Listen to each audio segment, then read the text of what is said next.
আমি তো কলেজ ফাঁকি দিয়ে আসছি বুঝছো, বুঝতেছো তো ব্যাপার।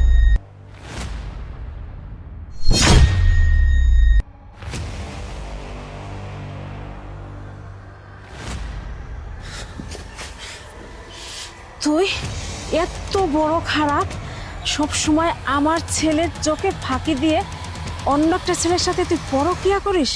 আমি আমার ছেলেকে অনেক বলছি, সে কোনোভাবেই বিশ্বাস করে না। যাই হোক, আজকে ওকে হাতে নাতে প্রমাণ করার জন্য এই কাজটা আমি করতে বাধ্য হয়েছি। দাঁড়া, আমি আমার ছেলেকে ফোন দিয়ে এখানে আসতে বলি।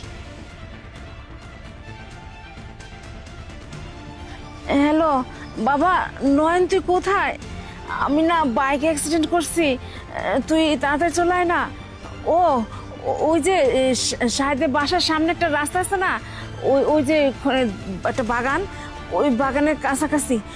তুই তাড়াতাড়ি চলে আয়, আমার অবস্থা খুব খারাপ। আচ্ছা আচ্ছা বাবা, আচ্ছা। শোনো বেবি, আমার স্বামী তো আমাকে অনেক সন্দেহ করে, বুঝতে পারছো? আমাকে তো কলেজে কিছুতেই ভর্তি করবে না, কিন্তু আমি ভুলিয়ে ভালিয়ে ফুসলিয়ে ফাসলিয়ে কলেজে ভর্তি হয়েছি। আর এই যে ফাঁকি দিয়ে দিয়ে তোমার সাথে দেখা করতে আসি, কিন্তু আমার স্বামী যদি জানতে পারে না, তাহলে আমার কপালে অনেক দুঃখ আছে, বুঝছো? আরে সমস্যা নাই, তোমার স্বামী কিভাবে বুঝবে? তুমি মাঝে মাঝে আসবা, আমার সাথে এভাবে দেখা করবা, তাহলে সময় কেটে যাবে, বুঝতে পারছো?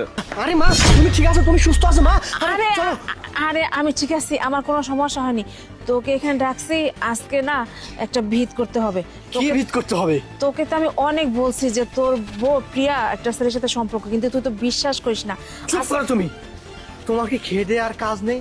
তুমি আমাকে এমন ভাবে মিথ্যে কথা বলছো, আমি অফিস ছেড়ে দৌড় মারতে মারতে এখানে আসি। তুমি জানো আমি গাড়ি পর্যন্ত পাইনি, কত কষ্ট করে আসছি। আর তোমাকে খেয়ে দেয়ে কাজ নেই? আমি যত দেখছি মা, বিয়ের পর থেকে তুমি আমার বউয়ের পিছনে লেগে আসো কেন? সমস্যা কি? হ্যাঁ, কি সমস্যা? তুই তো বিশ্বাস করিস না দেখে আমি আজকে হাতে হাতে প্রমাণ করার জন্য একটা কাজ করছি। তুই আমার সাথে চল। কি কাজ করছো তুমি আগে বলো আমাকে। ওইখানে যাবি, তারপর আমি শোনো বলবো। মা, ওইখানে যাবো ঠিক আছে, কোথায় যাবো সেটাও দেখতেছি। যদি তুমি আজকে প্রমাণ করতে না পারো, তোমার কিন্তু খবর আছে, কথাটা মনে রেখো। ঠিক আছে, চল এখন। শোনো বেবি, এখানে না বেশিক্ষণ থেকে গল্প করাটা ঠিক হবে না, কারণ কে কোন দিকে দেখে ফেলে। আবার আমার শাশুড়িটা আছে না, খালি সন্দেহ করে, অনেক সময় পিছন পিছন চলে আসে, বুঝছো? আচ্ছা যাই হোক, তুমি তার অন্য একদিন আসো, আজকে চলো যাই, তোমাকে আগায় দিয়ে আসি। ঠিক আছে চলো। আচ্ছা, চলো। আচ্ছা ঠিক আছে। আরে এই, কি ব্যাপার? এখানে তালা মারলো কে? আমার সে কি আমার ব্যাগের সাথে?